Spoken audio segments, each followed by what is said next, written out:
ನಮಸ್ಕಾರ ವೀಕ್ಷಕರೇ, ನಿಮ್ಮ ಪಬ್ಲಿಕ್ 10 ಯೂಟ್ಯೂಬ್ ಚಾನಲ್ಗೆ ಸ್ವಾಗತ.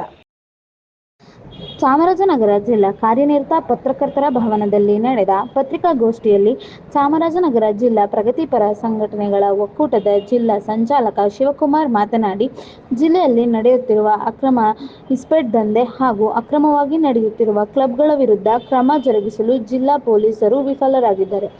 ದಿನೇ ದಿನೇ ಅಕ್ರಮ ಇಸ್ಪೇಟ್ ದಂಧೆ ಹಾಗೂ ಅಕ್ರಮ ಕ್ಲಬ್ಗಳು ನಡೆಯುತ್ತಿದೆ. ರೌಡಿ ಶೀಟರ್ಗಳು, ಕ್ರಿಮಿನಲ್ ಹಿನ್ನೆಲೆಯುಳ್ಳವರು ಈ ದಂಧೆ ನಡೆಸುತ್ತಿದ್ದು, ಸಾಮಾನ್ಯ ಜನರು ಪ್ರಶ್ನೆ ಮಾಡಲು ಭಯಪಡುತ್ತಿದ್ದಾರೆ.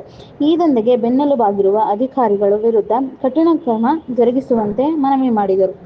ಸಂಘಟನೆಗಳ ಒಕ್ಕೂಟದಿಂದ ಏನು ಚಾಮರಾಜನಗರ ಜಿಲ್ಲೆಯಾದ್ಯಂತ ನಡೆಯುತ್ತಿರುವ ಅಕ್ರಮ ಇಸ್ಪೇಟ್ ದಂಧೆ ಮತ್ತು ಅಕ್ರಮ ನಡೆಯುತ್ತಿರುವ ರಿಜಿಸ್ಟ್ರೇಷನ್ ಕ್ಲಬ್ಗಳ ವಿರುದ್ಧ ಕ್ರಮ ಜರುಗಿಸಲು ವಿಫಲವಾಗಿರುವ ಜಿಲ್ಲಾ ಪೊಲೀಸ್ ಕರ್ನಾಟಕ ಗಡಿ ಜಿಲ್ಲೆಯಾದ ಮತ್ತು ಹಿಂದುಳಿದ ಜಿಲ್ಲೆಯೂ ಸಹ ಆಗಿರುವ ಚಾಮರಾಜನಗರ ಜಿಲ್ಲೆ ಸಾಮಾನ್ಯವಾಗಿ ಜನರು ಕೃಷಿ ಮತ್ತು ಕೃಷಿ ಸಂಬಂಧಿತ ಕೂಲಿ ಮಾಡೋದನ್ನು ಮತ್ತು ಅದು ಹೊರತುಪಡಿಸಿ ಯಾವ ಆದಾಯದ ಮೂಲ ಇಲ್ಲದಿರುವುದು ಜಿಲ್ಲೆಯ ಜನರ ದುರಂತವಾಗಿದೆ.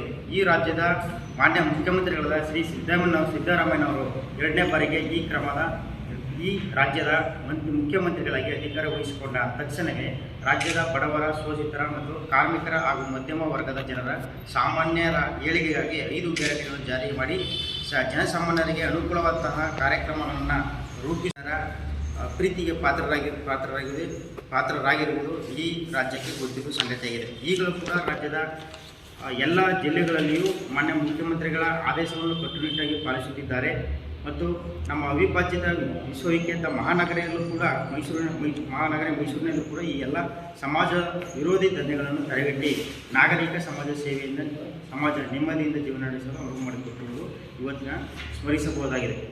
ದುರಂತವೆಂದರೆ ಇಡೀ ಚಾಮರಾಜನಗರ ನಿಷೇಧವಾಗಿರುವ ಅಕ್ರಮ ಇಸ್ಪೇಟ್ ದಂಧೆ ಹಾಗೂ ಅಕ್ರಮ ರಿಜಿಸ್ಟ್ರೇಷನ್ ಕ್ಲಬ್ಗಳು ಚಾಮರಾಜನಗರದಂತಹ ಹಿಂದುಳಿದ ಜಿಲ್ಲೆಯಲ್ಲಿ ದಿನೇ ದಿನೇ ಹೆಚ್ಚಾಗಿ ಈ ಅಕ್ರಮ ರಿಜಿಸ್ಟ್ರೇಷನ್ ಕ್ಲಬ್ಗಳು ತಲೆ ಎತ್ತುತ್ತಿರುವುದು ವಿಷಾದಕರವಾದ ಸಂಗತಿಯಾಗಿರುತ್ತದೆ.